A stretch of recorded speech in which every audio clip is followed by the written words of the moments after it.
Ik aya irsatini, takat Johan. Ik klein nacha achotlatoo yi. Hoi nakju de sagen. Knachre du twausagu. We jakutskasniki awa achakawa niki. Kijk de heen awa ha ina kawani gedaat. We kleinach yi shaadk. Ja, what's that do saga? Ek yacheti. Echwasaku. Góon Yáx Yatee awe du Ḳukahaa. Góon Yáx Yatee du Șukahaa. Ya Ḳukahaa. Echwasaku anachse atu good at gatu yik. Au satin Ḳukahaa we hit.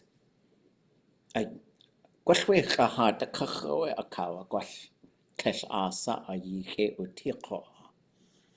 Ach awe he de shuwatan we Ḳukahaa. Yukoe au satin win a dak kawu. Naski zich. Ayik de we wash. Aqaaj ayukoe du idio yan uaha. Shukwaya akawa aq. Wisik. Tlach kodach kuwa. Tlach kodach wut aqoa. Kodach yat aya. Keshate aqaha hiya. E iti akawa aq. Tlach kodach wisa aat qoa. Kesh du eqa uchtanuk. Wisa aat iwash. Winaski aqoa kawa aq. Tlach konachwuk Yachawe ausakit. Yashtakatwe wash. Aqawe ausatin. We zaid.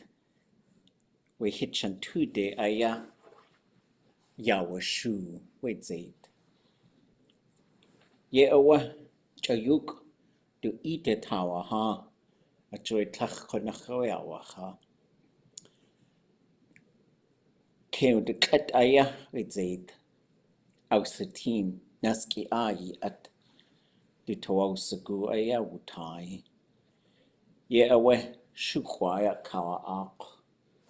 Yáx Yatee qoa. Te Yáx Yatee. Kesh du tawauska. E iti a. Kach konach. Kasha khwatshan. Kesh du tawauska e takwa. Naski a kach konach buke. Tachu wa jakha kach. Wegao hastu hiti. Jadu sa aya hastu hiti. Ne khasuwa at. Hoots haswusati. Naski a. Hoots ish ka hoots tla ka hoots yati. Ne khasuwa ataka ausatin. Ya hastu atkhai. Wadua kha. Akhu a. We shukwa a. We hoots ish. Aduchsa. Qneaw kha akh ai. Kesh le kata tasawu kha akhu a khasatin. Hasakawa akha khatkhai. Hoots tla hutsu yeyawaka. Hoots yati. Nikden yeyawaka. Kesh nikden. Wasa. Tulla ishani tin awe yeyawaka. Khatsu yakta khatkhai. Yakhausikit. Aduchsawe koa. Hitchantude haswu art. Ausatin. Ya ukhke ausane aya hasu yi atki. We hoots ish. Adusa awe ukhke ausane akhi ati. Kakliakhe uti. We hoots tlahutsu. Khatsu aya akhi ati ukhke ausane. Kakhasatin hukoa. We hoots yati. Khatsu qayaduhu. Yaduhu. Yashkashni kelkden khaskuan. Ya yetki hastu inkachwanik. Kachlenik. Yeshukwa yeti. Yaga. Hekwasaku asa atune. Atwe ye yaksaka. Aqa awe. We shadk. Kachas ausakha. We hoots. Hootska. Keka koa wishkashni. Kwal khawaki tutach awe. Wujak en ka adach. Khutwujahi Aqatlayhuj. Helkatain Hasaku. Ya Qone Aya Ya Kanajih. Ya Hahana. Khoa Wishkalni Gadata Wayukaitla Adriach Twasaku Yachsakai Yat Adat Góon Yáx Yatee Shax Kanask Hoods. Gunilchi Shakati Sa Achi Nito Agasaku Wuchin Yukatil Atki Gug.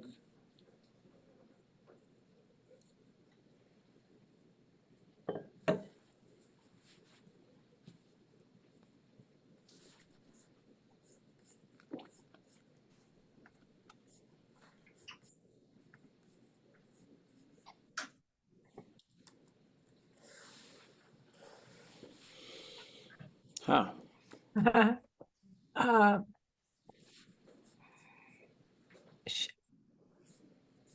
Shaka hu awe awata, to seek, to kajuchate,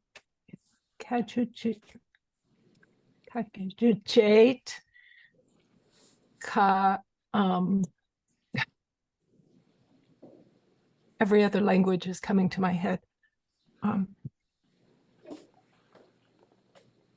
Shukwa Gekaya Kaji, the Katritse Okadan. Akawa. Seek, check, and atai, the place where people sleep. Yat. Cheese. Okay, cheese. I heard. Oh,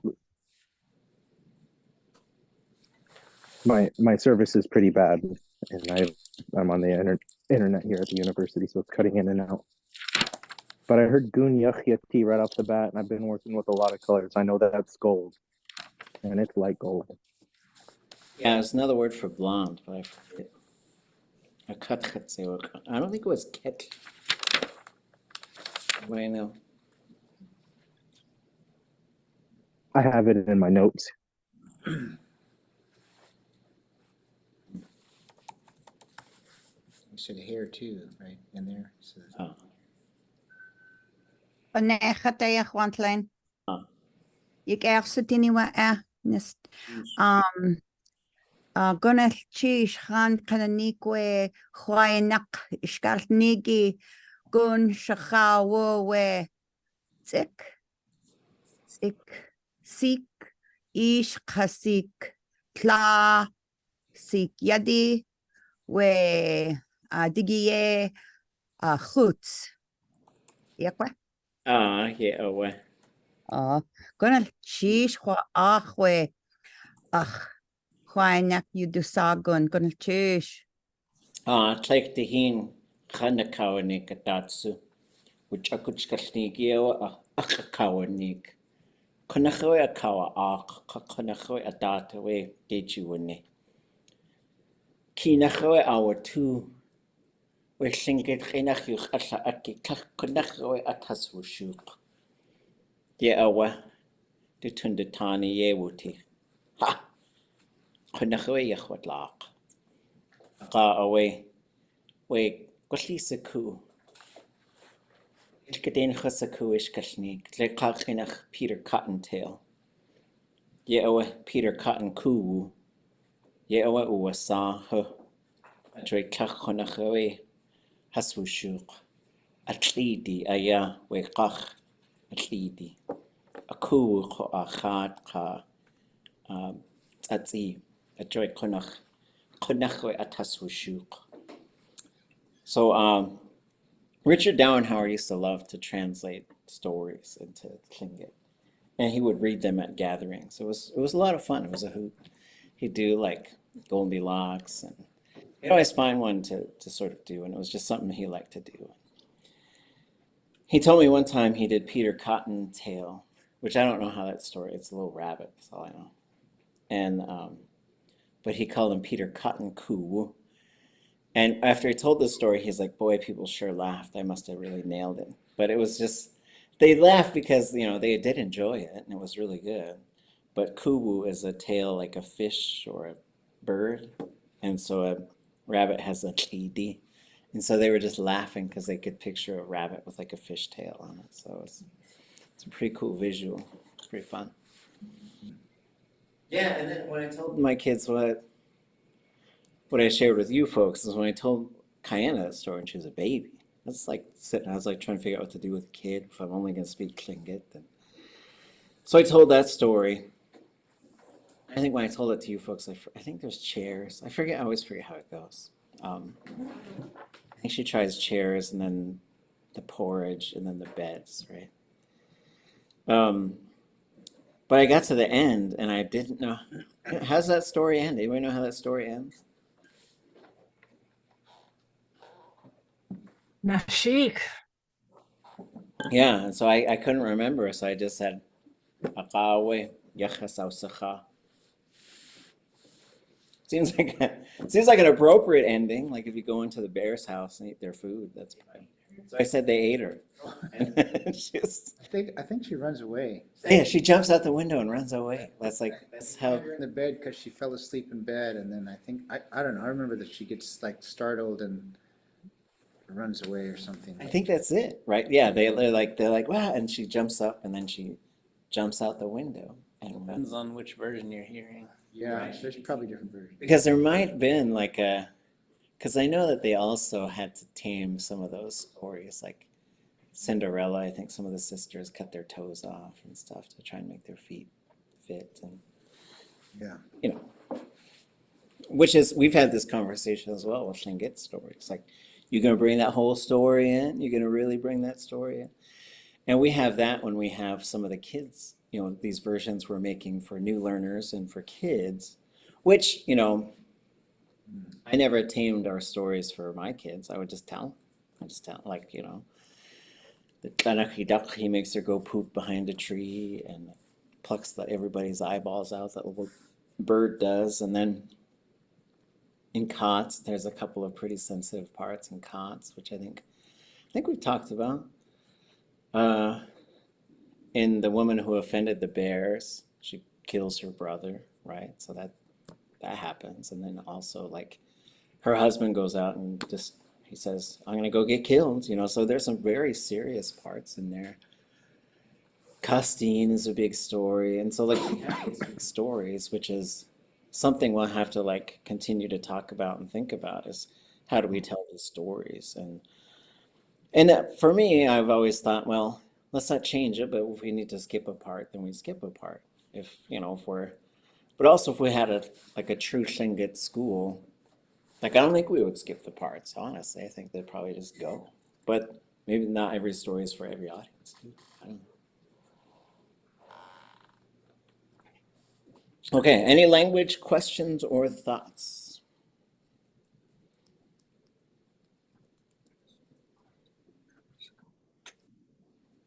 Okay, let's warm up with a few light translations. We did these long time ago. Anybody remember this? It's probably like when the world is young. We looked at these. These are phrases that have been collected, phrases of encouragement.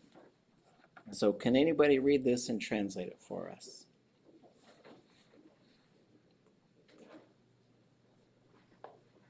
Góon Yáx have strength, have courage. Oh, have strength and courage. Okay. Góon. Kone, where is the strength in that phrase? That's a really good question. Or is it strength and courage together somehow? Well, I've also heard this translated as be of brave heart, you're going to succeed. Cookies like boots. Yeah, so like there's this one which is like lest you or may you. And there is a homonym, which is boots, And so someone's going to turn this into a bootstraps phrase at some point. But it's really interesting because it looks like there's parts that want to have a verb there, but there's no verb. So like góon is usually like maybe or might be kind of a thing. Yáx is like that. And so I've heard some things like, and And then there's another way you could say this as well, which is there are some speakers who will clearly say idu ayakwan. And so like that, you're like, okay, well maybe it's like be like someone who's sitting there or positioned there. Like it's, but I also wouldn't expect d for like a subject pronoun for the verb to be positioned, but maybe it is. I don't know. It's one of those ones I think that is really hard to analyze. We just know that people say it when they're giving words of encouragement. It's like a very common phrase. Like if someone stands up and they start getting emotional and crying while they're speaking, I guarantee someone's going to yell this phrase out. Like if there's Tlingit speaking people there. It's just a phrase, it's a go-to phrase for a lot of people. And it's saying it's all over the place in the Raven stories and all kinds of other stories as well. That's a good question. It's like, how does it work? Yeah. Anybody else have thoughts on that?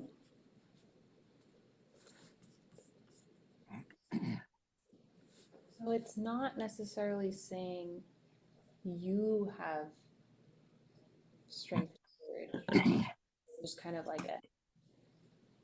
So if I want to say you all, how would I change it? Because this is to one person. Ye. So there is, and that also shows us like there is a relational pronoun there. Theoretically, you could say ʼaawú ayakwan, but you would never say it. And so there were some dance groups that were composed, they were writing songs, and they'd say ʼigu ayakwan, and then they would have like the name of their community or their area in it. And so I would say, okay, you can't keep wishing yourself strength because it's supposed to say it for other people. Like ideally, I think, and these are some things that are really interesting. If someone's giving a speech in a Tlingit environment, who should be yelling things at them? They're opposites. They're opposites, right? So, but this is something that's really, that we have to work on, right? Because one is you're supposed to be making sure that they don't, because if you're giving a speech in Tlingit and nobody says anything, like really it feels like nobody's listening to you. But if people are really like sort of saying, like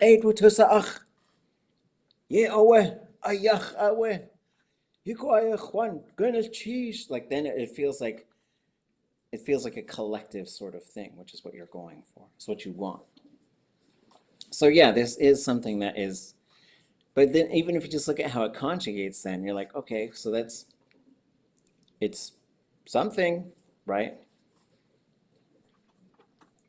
You're maybe like it, lest it be, kind of, right? And so it's kind of frozen, hard to analyze, I think. So are you saying then maybe that ʼigu ayakwan should be said by opposites?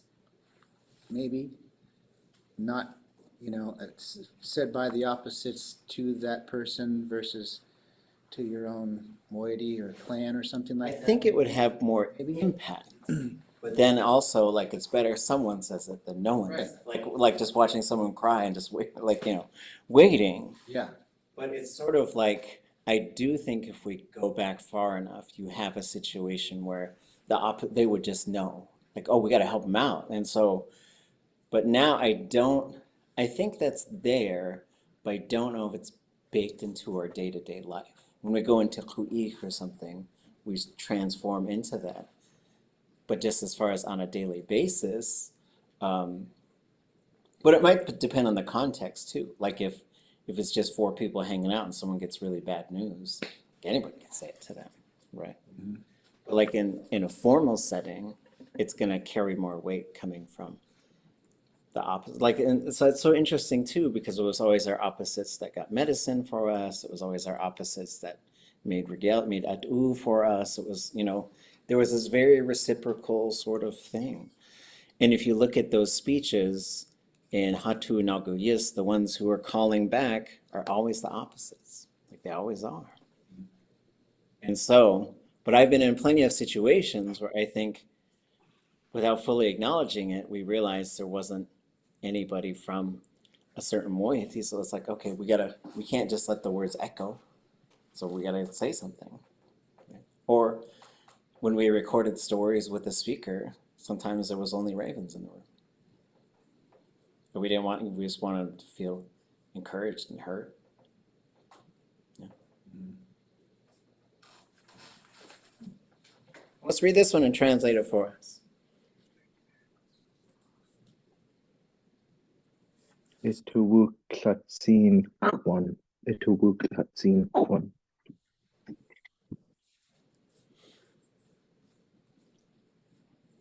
Translation?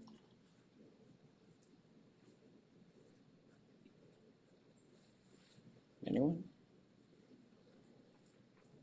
Be strong of mind. Yeah. Be brave, be courageous, have a strong mind. Toowú Tlatsin is usually like courageous or, Inner strength, yeah, inner strength. the two. Right. Well, Toowú is like feelings, emotions, intentions, spirit, any of those things. There's a name, Tutlitzin. That's a Qanachtedi name. Tutlitzin is another, like a noun, which would be inner strength. Yeah. Why is the K on there?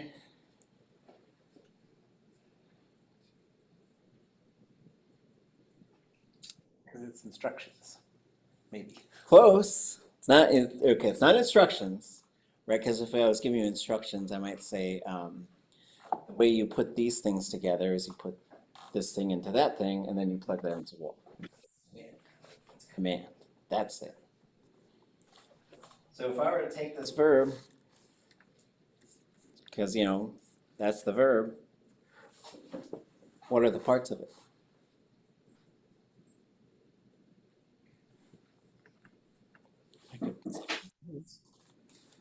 That K is a contraction of something. It is.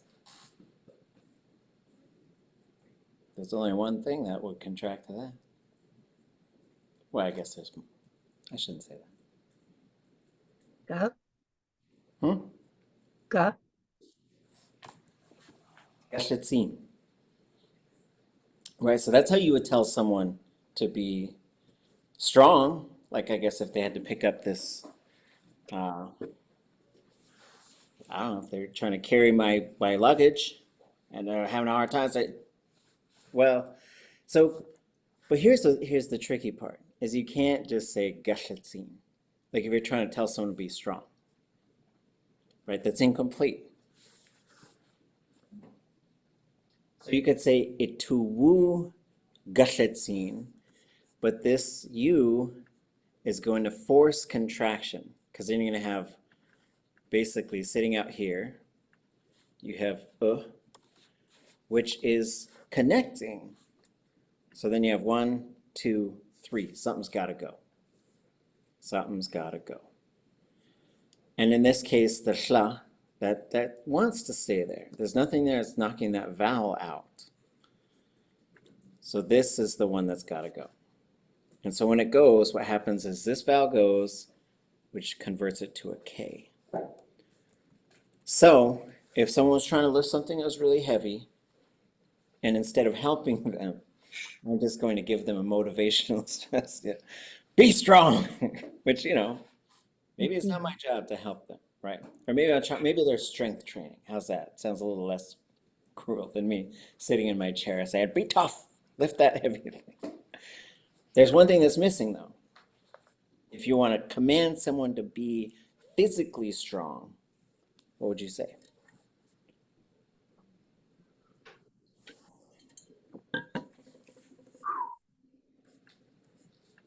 If you were to command someone to be good, do we know how to say that? It's going to end with K. Do you know how to say be good? K. Yeah.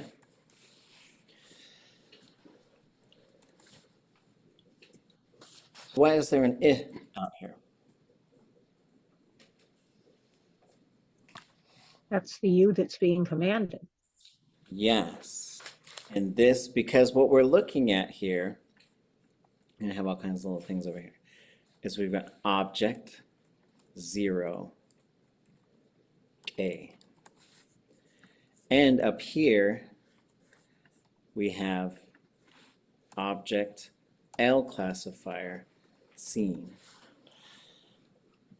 So if you're going to command someone to be a certain way, that object pronoun has to be there.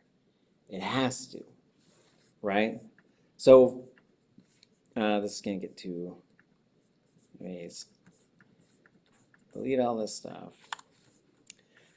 So for example, if you had a verb that's like object, subject, 0, ḳa, which in this case is to eat something, how do you command someone to eat it?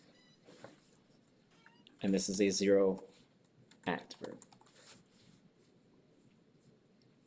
Ḳukahaa. You say ḳa, it's ḳa, right? That is the whole verb, ḳa. Eat it, right? So they're sitting there, they're on their third plate of turkey, and they say, I can't eat it. ḳa, right? I don't know. We're all eating lots this weekend, probably. At least a lot of us were on. So, why is there not a subject marker there? There's a rule. I'm not looking for the philosophical why. What's the rule when it comes to subjects and second person singular commands? Well, the subject is implied structurally. I guess so. Right. And so, but I'm not looking, I'm just looking for the rule. There's a rule. And anybody know the rule when it comes to commands and subjects? Because you can only command second person, right? Second person singular, second person plural. It's the only commands you can give.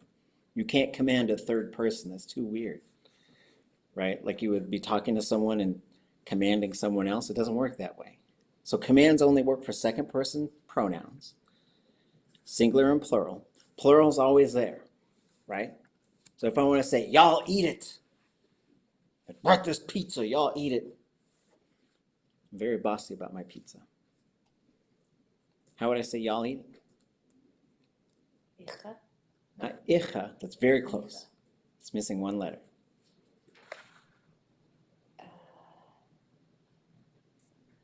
Yicha. Yicha. Right? Maybe I just wasn't here, but yicha, right? So now the second person command always has yih. Always, always, always, always. It's just got to be there. It can contract to just the letter Y. Gaidanach. Shot. But all the others, okay. For whatever reason, don't think about why, just think about the rule. Just know the rule. Here's the rule for the commands. There is never, ever a second person singular pronoun unless what? There's one exception. Is it with the D classifier? The classifier is plus D. Now you have to have it. Have to have it. Can you say it again, please? Yes. So for a command verb, you will never have a second person singular subject marker. It just disappears. Unless the classifier is plus D, then it has to be there. That's why you say Gitahan. So, what does plus D mean? Yes, what does plus D mean? Let's go take a look. So let's go back. We're getting to the classifier on here. It means the D is there as opposed to not there, doesn't it? Yeah, yeah. And let me find,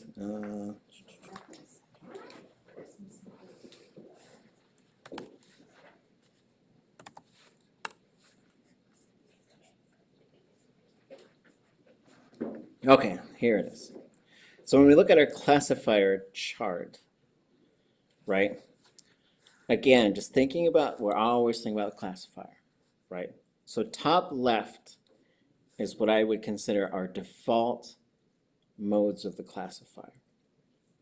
What does a 0 classifier look like? It's a 0.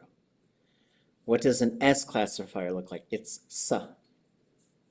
L is tla, SH is sha. I like to think of it that way. What are the 4 classifiers? 0, sa, tla, sha. Now you can modify them, right? So there's 2 ways you can modify a classifier. One is like, it's just built into the verb. It's built into the verb. It's going to be 0, S, L, or SH. Now I would say it's just 0, sa, sha, and sha. Unless you're saying the verb happened or will potentially happen. Happened or potentially happened, you add the I component. Now it's going to be ya, si, shi, or she. Is that way or will potentially be that way. Potentials are rare. So it's better to just start by thinking, okay, did the verb happen? Okay, the light switch is the plus I. Throw the switch because it happened. The other thing is plus D. So plus D means there's some sort of middle voice there where the subject is also the object, right? I saw myself. I improved myself, which you could.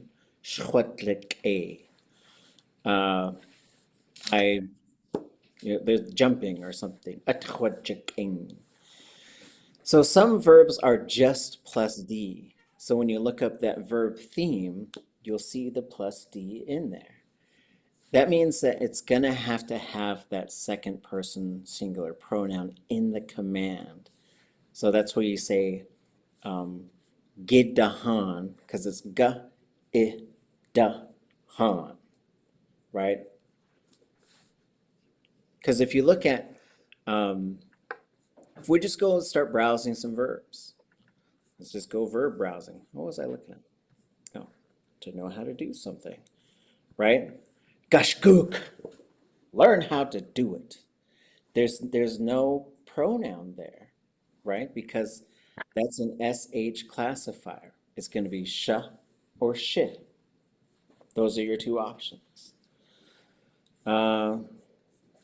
Let's go look up shot for catching or grabbing something. So we'll see, where we go.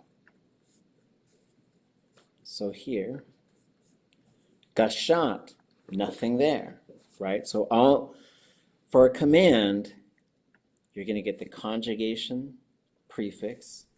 You're going to get a minus I. The classifier will just stay minus I. And then what you should have, all 0 closed stems are short and high. All others closed are long and low. Unless there's no low version, then it stays high. So shot never goes low. I expect that stem to be long and low. The verb refuses. So it says, I'll stay high, thank you. So we go down, and here's a qashat. There's no pronoun there, right? You have qa, shla, but the A gets knocked out by qa, and then shat, which stays high. But within the same verb, if we go down to change your mind, qti to shat has to have that pronoun there. It must be there because there's the da. That one's the easiest one because you could clearly hear that D sound. But anything that has li or z, it will be there. Okay, I think waking up. I think waking up is plus D. Go up to geet. Oops, wrong one. I guess that's it. Oh, that's not no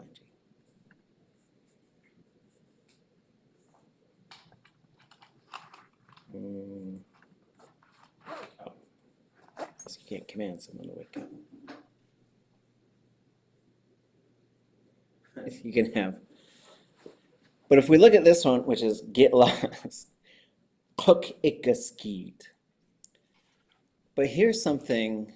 So when we have command forms of things that have objects, if it's an object pronoun, then the object second person has to be there. So otherwise we'd have kegiskied. So we know this is an object pronoun because it sits on the outside of the g, just like it does in the command for be good. Right? So if we go look up these commands, we'll go look up ke,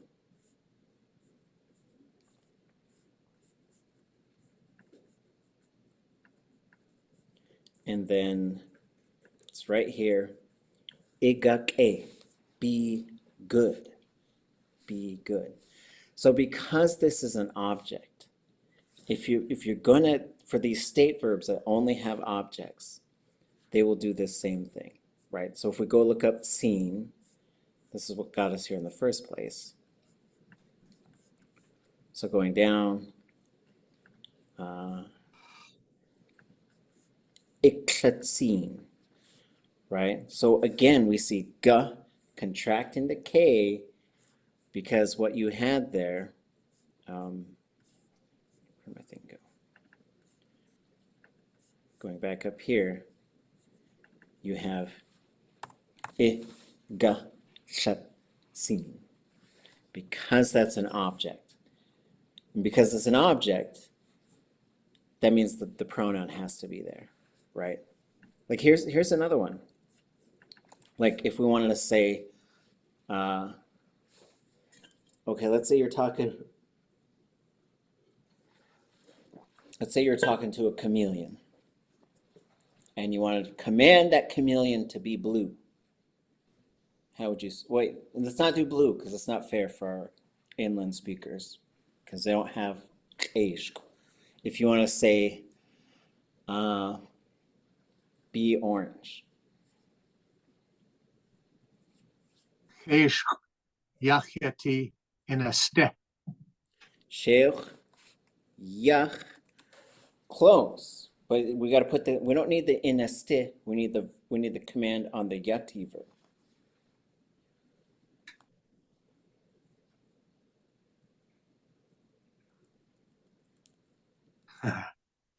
Because ineste was correct, right? Like if I wanted to say, well, this is what I'd say to all of you. I'd say, Toowú, ye, well, I'll say it individually. Ineste. That's a command form. What did I just command you to do? Be a teacher. Be a teacher. Yáx Yatee. Yach. It's got to have the object pronoun though. Inate. Right? So now you can command people to be whatever. And so or you could command all kinds of things to be all kinds of different colors. Right? And so ineste would be the command form for the seti verb, and inate would be the command form for the yati verb. But it's a little wild when we start commanding things that have their object in transitive. So they override the rule. And the rule is for second person singular commands, there's no pronoun unless the classifier is plus D, then there has to be a pronoun. So, oh, sorry.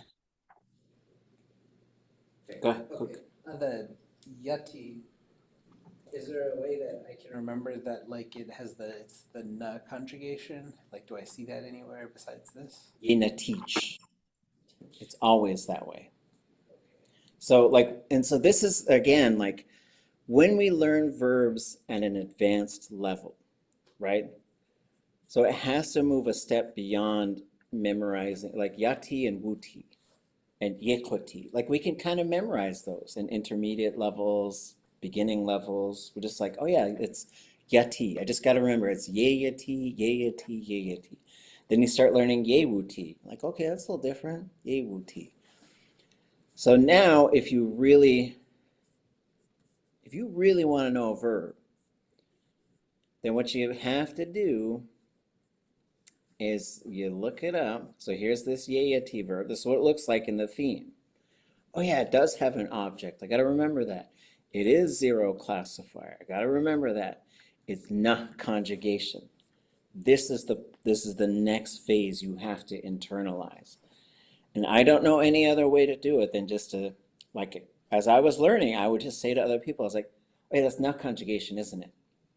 And then when I listen to speakers, if I learn a new verb, like I learned a verb, last summer we learned the verb aawú, which is my new favorite verb. This is my Milli Vanilli verb. So this verb means to act like you're singing the words of a song, but you're not singing it. And I tease so many people because they come in so strong. Aha, ahuwa, hey, huwa, aha. Then when it gets to the part where you sing it, they're like, huwa, aha, right? And so it's like, because right? And so like, it just became, I'm not making fun of people. I just thought it was a funny verb. But what I said, so like, this is how I process this kind of stuff. So when someone told me that verb, I said, that's amazing. That's my new favorite verb. Then I said, how would you command someone to do that? Like if we say, okay, just lip sync, just stand up here and lip sync with us. We look like we're a big group. And it would be in nanul. Or no, it would be nanul. That's what it was, nanul. And I was like, now I know how to use that verb. Because once I know it's na, that tells me so much other stuff about it. That, and also it would be long and low in the perfective. It would be long and low in the command form, nanul. Right? So how does this stuff work? When you look at a command, all the open roots are short and high. Nata, ye inati, ye inasti, right? They're all short and high. All the zeros that are closed are short and high. Everything else is long and low. Na, ga, and qa should all be long and low if they're closed.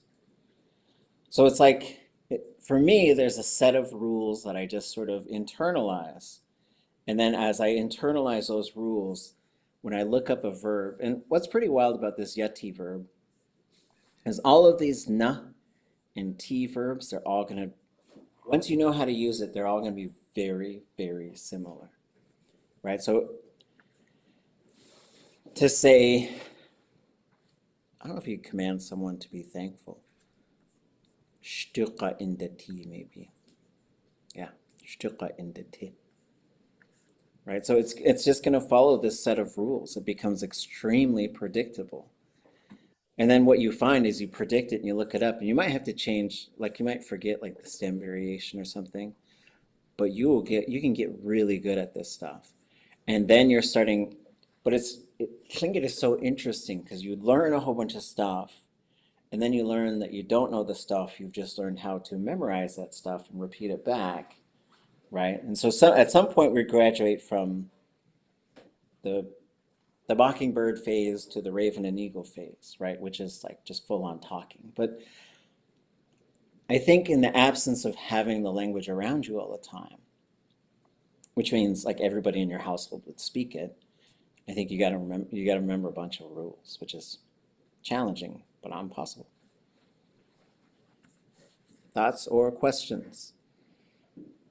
I have one. One of my mantras is cha'anidach in a ste, but am I saying it wrong, and should it be cha'anidach in a te? Well, like Cha'anidach, I'm sorry, cha'anidach means peaceful, right? Yeah, kindly, gently. So to say like to be a certain way,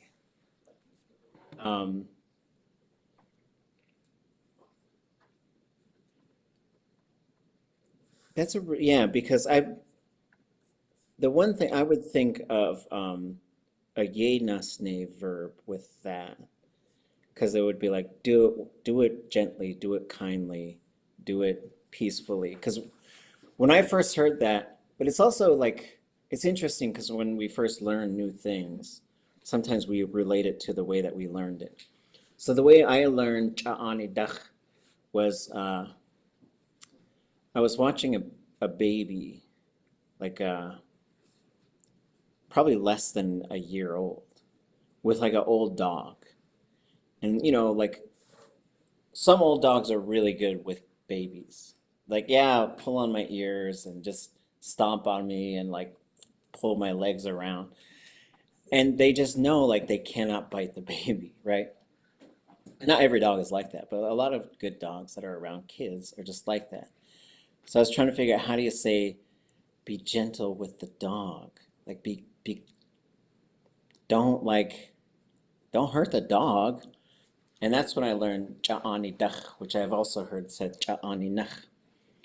And so I always related that with doing things. And then if I wanted someone, because then like for me, thinking about being peaceful and at peace is kind of meditative. So I think of three things. ʼatánk, do it with kindness, which would be this, the doing verb, which is right down here. So yenasne, which this verb database has it as fix it, but I think of it as do it, right? And so this would be like do it carefully, do it gently and with kindness. And then I would also say, don't do it with ill will. So that's why I get into like commands and prohibitives using some of these adverbs. And then another peaceful one that I think of is another yati verb, and that would be kliye, inete, which again they have it here as be still, but it's like be calm. And then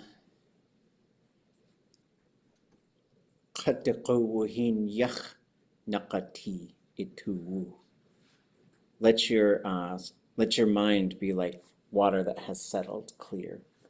So that's getting into a hortative of the yach verb. So again, Can you say that again? Yeah. Kautakuwuhin yach naqati ituwu. So like I heard a speaker say that, right?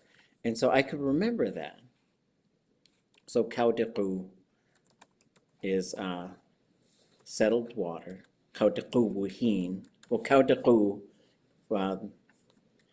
this would mean it has settled. Like if you took some water, like I always like to think of it like if I took an aquarium to a glacial fed river and I just scooped it out, there'd be all these particles in there. But if I just set it down long enough, it would all settle clear. So then I would have kattaquwuhin. And then you're going to get Yáx Yatee, which the hortative form, because it's na conjugation, for a hortative you have to have the conjugation prefix, qa, a minus I classifier, and in this case a long and low stem. Ituwu. Let your mind be like water that has settled clear. This is important when you're studying Tlingit too, because it's a lot. Tlingit is a lot, but that doesn't mean you can't do it. It just means you've got to have moments where you try and seek clarity because you're like, water's getting murky again, right? And so this is a great place. Like ʼatánk Ani is a great place to learn Tlingit because we got a river called Wushi Tlilchuhin, murky together, and the one that runs into it is Kakhtaquwuhin, runs clear. So you got to get murky and then you got to get clear. But so that's another peaceful phrase. This one is really good if you do have, if you want someone to be still. Like I remember I was in a class, I was teaching 8th graders. in 2007, and I invited Kingi C in to talk to them. And I'm pretty sure he said, be still, like a rock in the river, right? He's like, because, you know, as some seventh graders tend to do, they were slouching around and leaning back and barely awake. And I think he got a little upset, and he put the hechwa into them. Out the hechwa. So I think of this one, and then I also think of Tishla'an, which, okay, coming back to these things that we've just looked at, right? So we looked at this, how to say ga shetsin, right? Here's another ga conjugation state verb.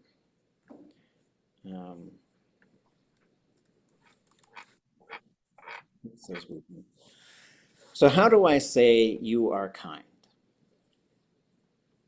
Ituslian. What do we know about that verb? Do we know, don't look it up. Do we know the theme? Do we know it well enough to just write it out right here? If I were to say, write this theme for me, Kashachitwe theme. What's the first thing that's there? You. Yes, and so if we're writing it as a theme, what kind of thing is that? I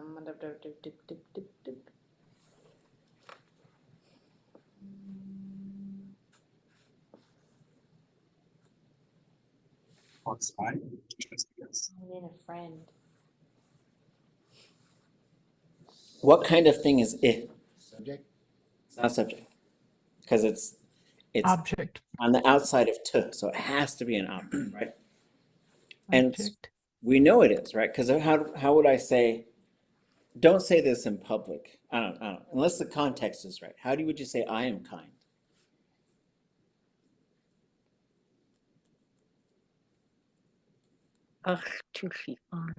Close. Tuslian. Right, so this is how we know that's an object, right? So now we got yi, zero, or hus, ka, or kutushaan. People are kind. It's kind of a blanket statement. I don't know if it's always true, but I sure hope it is. Okay, so now we know there's zero, or there's capital O, sorry, for object. What's next? Theme writers. The subject. There's no subject. Okay. To.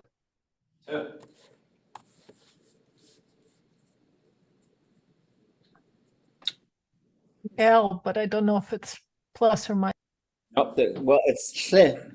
So if it's sli, that's just a straight L classifier. Or else it'd be dli. Okay. One more thing. Dot.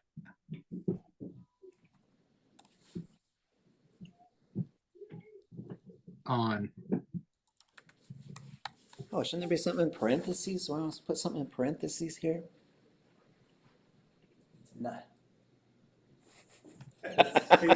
I love the confidence. That's no. We're supposed to know which conjugation it is. Okay. And this is important. So this is your run-of-the-mill state verb. 0. 90% of your state verbs are gonna, right? So state verbs are like yak'e, chitzin, chichan. So many of them have the same conjugation. We just said igak'e for a reason. It's ga. It's a ga state, right? It's a ga state. It's a ga. And these are things like we have to know that. And one of the reasons is because if you have kids and if you command them to be good, and if they speak Tlingit, I guarantee they will be bad. Because what was the command form be like? Okay, just remember, okay, here's our little helper up here. Right? So if there's an object in the command form, the object must be there, right? If we're commanding someone to do that. Because it's not the subject, which disappears strangely in the command form. I guess on. So here's the parts. To, ga, sha, on. Right? So here's all our parts. Too many things right here. 4 things. Something's got to go. Can't take the vowel out of that. Can't take the vowel out of that. The vowel wants to stay there. So vowel gets knocked out there.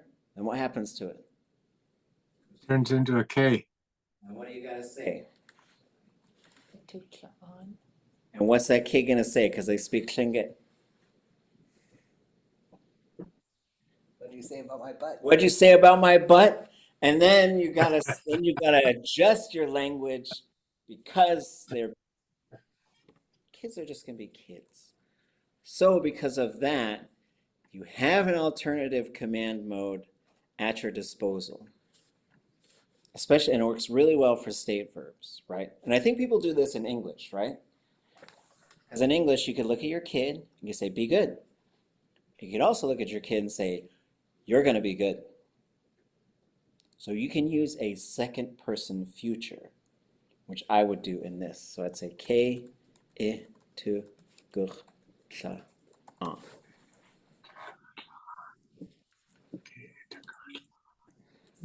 So there is one thing. So this one always stays long and low. It just always does. So even though this is a future and we expect it to go long and high, it's not going to. But there's a number of things. We have to know that this is a G, but we just have to remember that because that's what's going to trigger this K to pop up for the future. Okay. Now you know. Yisaku. Okay. So you say to your kid, K itugh laan, and he says back, or she says back, Kadigu hin yach nagati ituwo. That's right. But they're not gonna get me with the it took on again. They'll get me once. They'll get me once. I was like, I'll never say it again then. I don't know why my kids are stubborn. I'm not. Blake. Pune. In my experience as a parent in English is that the future you will be good is actually stronger than be good. And I was wondering how Tlingit would see that. That's a good question, right? Because I do feel like the you're going to has the or else kind of dangling at the other end of it, which the unspoken part of parenthood and that phrase is probably like, you don't want to know what's going to happen if you don't, right? And so but it's interesting with Tlingit, because when you look at how kids were raised traditionally and like pre-contact stuff, like we have a pretty good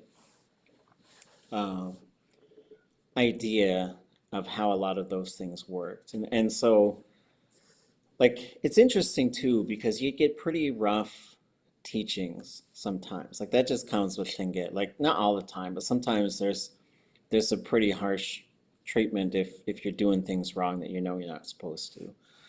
And then like some of the things I've heard is like some of the worst things parents could do is like just to like really not acknowledge your presence, you know.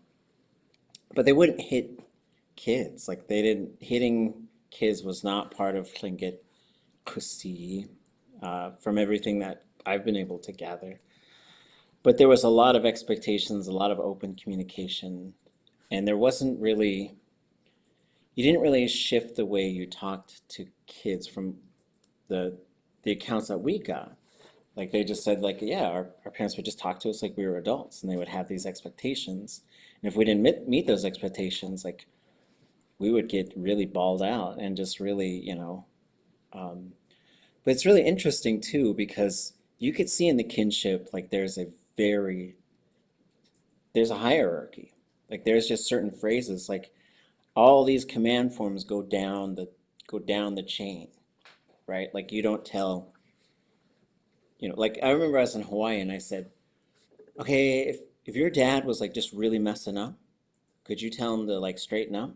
And all of them, they said, never. Like it was just an instant, thing. And so like in Tlingit, I don't think you could command people who were older than you, which is interesting. It puts us into an interesting situation these days as we're reconstructing our language and we're reconstructing our culture, and we're dealing with lateral violence, we're dealing with actual violence. And so I do think that's a pretty strong statement, because then you would also have commands, you would also have prohibitives as well, which as we sort of were constructing things in the language nest, we were listening to teachers and others who would say, like, say the positive thing, right? So we would say, instead of saying don't run, we would say walk, right? Yakaku, yagaya. And so it's interesting to think of these things as we use Tlingit now and start raising kids in Tlingit as well. There's a bunch of stuff that we'll just keep talking about, and what's working and what isn't, and what do you do when the stakes get higher and higher, right?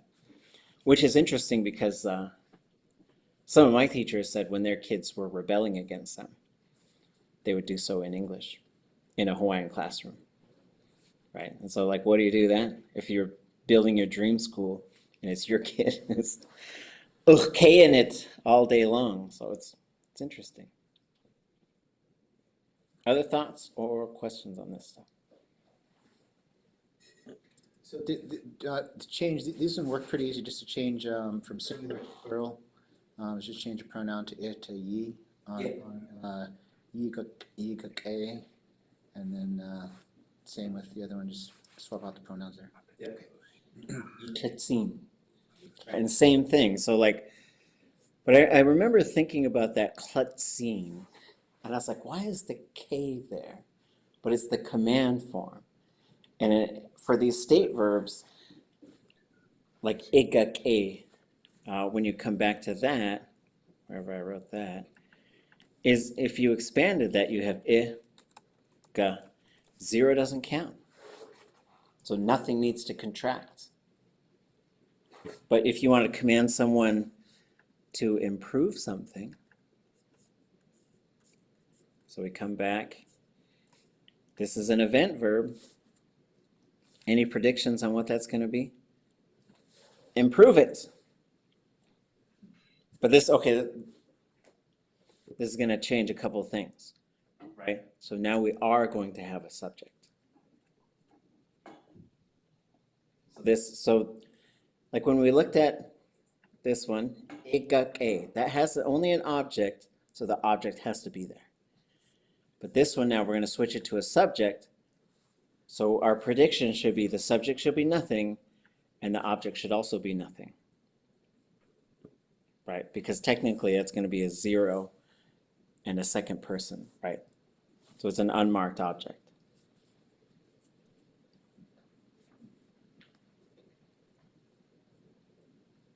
Well, with the beginning of it, because it's a g, have a K in front of it. In this case, there won't be anything in front of it, so we should have g on its own.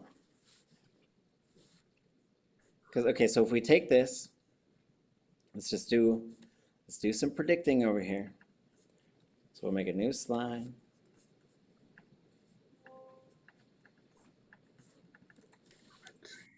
Okay, so this is what we got. So I should expect zero. There's no subject whatsoever, and then tla. Okay.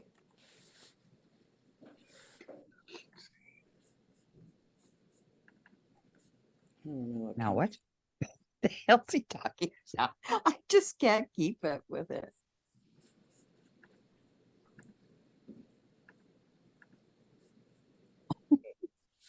I changed my camera for some reason, somehow. Okay. So coming back, we should have an unmarked object. There shouldn't be a subject pronoun. The classifier should be ʼtla. Anybody want to predict what it's going to be to improve it? A. ʼShak'e. Gashak'e. Right, so if we come back, oh, I forgot that part, dang it. Oh, that's right here. That's my fault. Unmarked, subject disappears in that command form, right? Ga, sha, ke. There's only three things, nothing needs to contract. An open root wants to be short and high in the command form.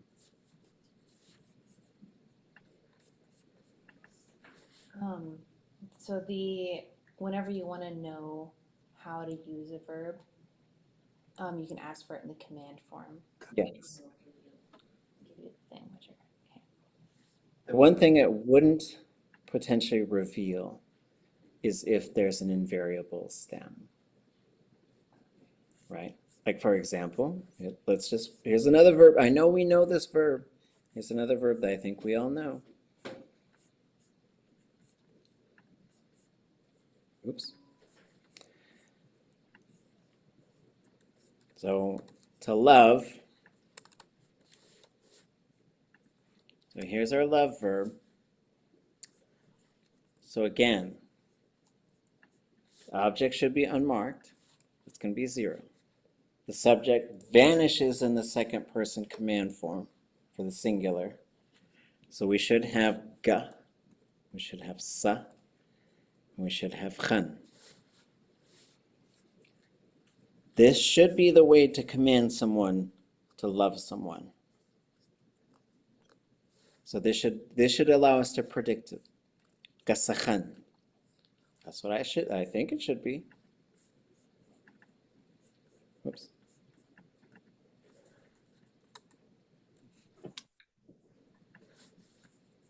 Gasakhan.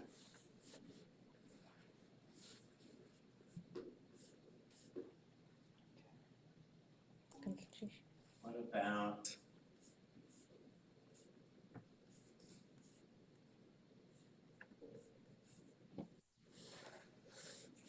okay.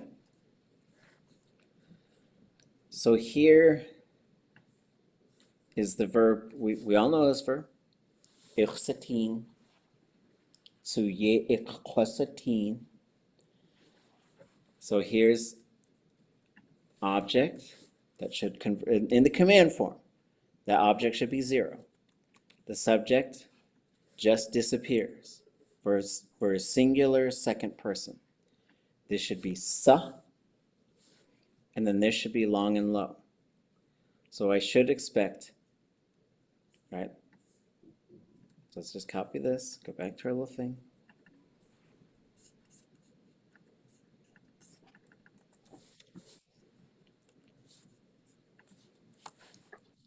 So what should I expect? 0. What comes next? The subject is gone, but there's something before it. Ah. Qa. What comes next? Ka. What do you think the stem is going to look like?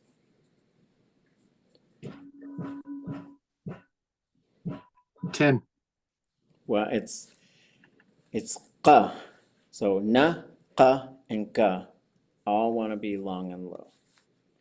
So I should expect qasatin for behold it.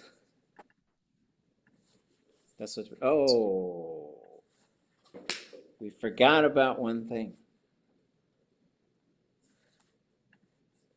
The thing we forgot about is this qa will make this letter A disappear. What's the rule like? Anytime is next to another syllable? Yes, and so on this slideshow about prefix contraction, this is what will trigger that vowel deletion for sa, sha, and sha. Any of these things, na, qa, y, or daqa, any of those things appear right before the class. Only these three classifiers, sa, sha, and sha, they will knock that vowel out of there. Another example, like we can just go find another example of that exact thing, right? So the command form, this is in a story about that little beaver told by Cyril George. So here's object, subject, L classifier, shot. So we forgot a step, but we'll remember it this time. So here's our verb. It stays high. So we should expect 0, qa, sha, shot. It's got to stay high this time. This qa should knock this out. So then that would leave us with a command form of qashat, right? That's what we should expect, qashat. And if we know that verb, we know that's how we say it. Qashat, grab them, capture them. Okay, but we didn't do any. So it's only though when it. Oh, go ahead. It's only when it's just right adjacent to the classifier. Yes. Because it doesn't do it with gaisha. Yes, because when you get gaisha, now you get a pronoun. That pronoun protects that letter A. Mm-hmm. Yes. Okay.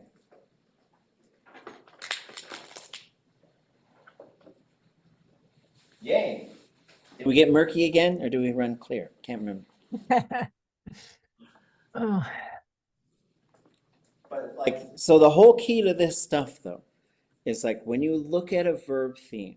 So whenever, like, so you can look up verbs in the verb dictionary. Like that's how, when I'm teaching intermediate Tlingit, we always go to the verb dictionary. Just keep going back, keep going back. But that does not give us the conjugation prefix, the conjugation type of the verb. So this is that extra information we need, right? So coming back, like look at this one. Object, subject, L classifier, teen, 0 act. Because it's 0, so this should be a 0 for an object. This disappears. That should be sha. This should be short and high. So that means shatin should be the command form, and it is. Like, so this opens the door to predicting and then memorize. Like, so now you're moving beyond memorizing, like, what is this verb? Like, what is it? Okay, it's yati, wuti, inati, natich.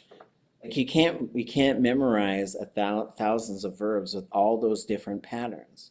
So what you then move towards is learning like, what does this stuff mean, right? So again, so this should be, for this, we should have kutin.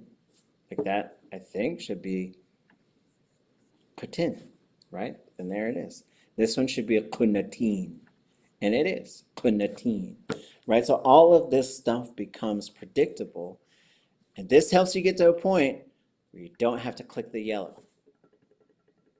All you got to do is look at that theme and say, oh, I know that verb, I could use it. Which is a fun phase to be at, and it does come, right? And so we can see things like this. So qastin, oh yeah. But the ga, right?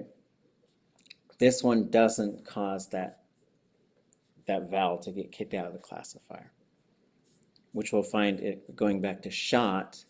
We'll see that because we have qashat and we have gashat.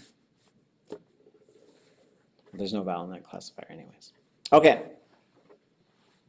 ʼatánk Gult'eix Shuhan. Any other questions or thoughts before we go?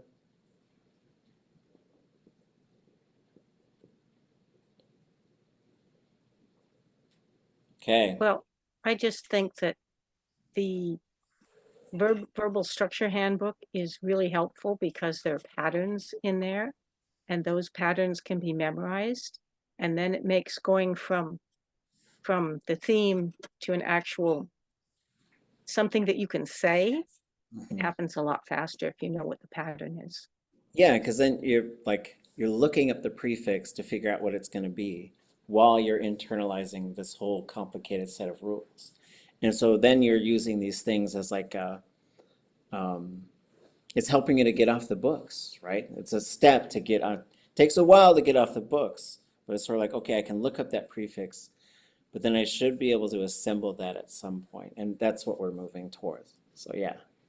And yeah, I have extracted, and I'll put this up there for you folks, just those tables of those verbal prefixes, or those, yeah, I just have those, and I look them up all the time.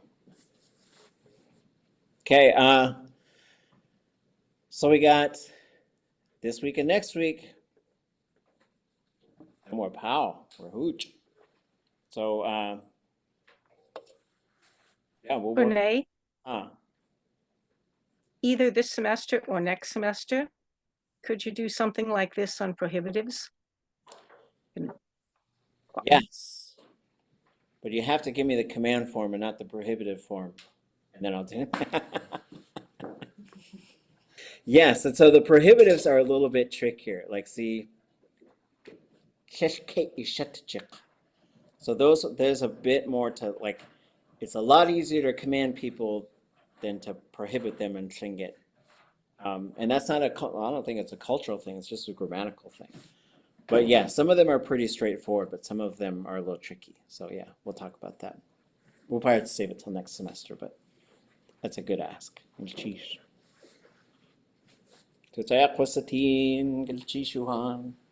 Hey, everybody. I just heard that tonight's full moon is called the Beaver Moon. So enjoy. That's the Gaiety Dissy. Oh, it's a Gaiety Dissy. Okay. Oh. Gult'eix. Gult'eix. Lekudzi, Gult'eix. Gult'eix. ʼatánk Gult'eix.